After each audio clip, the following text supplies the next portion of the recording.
세무사님도 SNS나 뭐 플랫폼 같은 거, 어플 같은 거 좀 하시나요? 네, 가끔 하고 있습니다. 네. 요즘에 뭐 대부분이 인터넷이나, 그러니까 뭐 어플로, 네. 예, 어플로 이제 마켓 많이 활용하고 SNS 뭐 활용 많이 하는데 그렇죠. 네. 엄청나게 활성화가 됐고 네. 시장이 엄청나게 커졌어요. 네, 그렇습니다. 네. 사실 SNS 마켓이라고 하면 다양한 거래 형태가 있을 수 있는데요. 첫 번째로는 이제 뭐 블로그나 인스타그램에 광고성 글을 게시를 해주고 거기에 대한 이제 광고 수수료 같은 개념으로 대금을 받는 경우가 있고요. 두 번째로는 내가 오프라인 사업장을 운영하고 있는 상태에서 온라인 판매 채널로서 블로그나 인스타그램을 활용하는 경우가 또 있을 수 있습니다.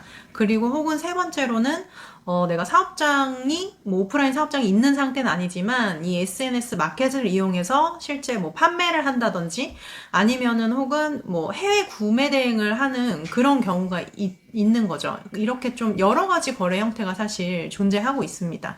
그럼 어쨌든 이러면서 비용이나 수입이 발생이 되는 거지 않습니까? 네. 그럼 이때 주의해야 될 점이 있나요?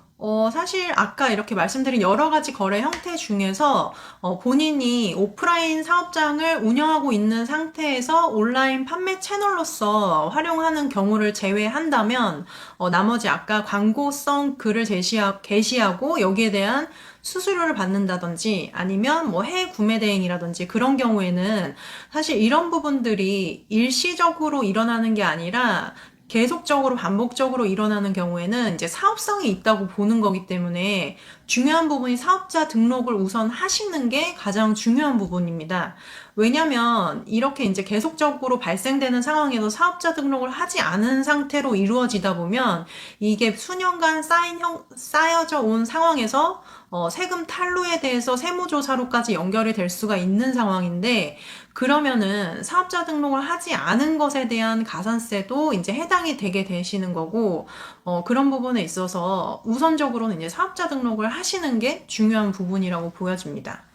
그러니까 말이에요. 어떻게 사업을 해야 되는데 네. 사업자 등록 없이 하는 경우들이 참 뭐 이게 많이 있더라고요. 네, 그쵸. 그리고 가산세가 참 무서운 것 같고요. 네. 그리고 사업자 등록을 어떻게 해야 되는지 모르시는 분들도 있다고 하는데 네.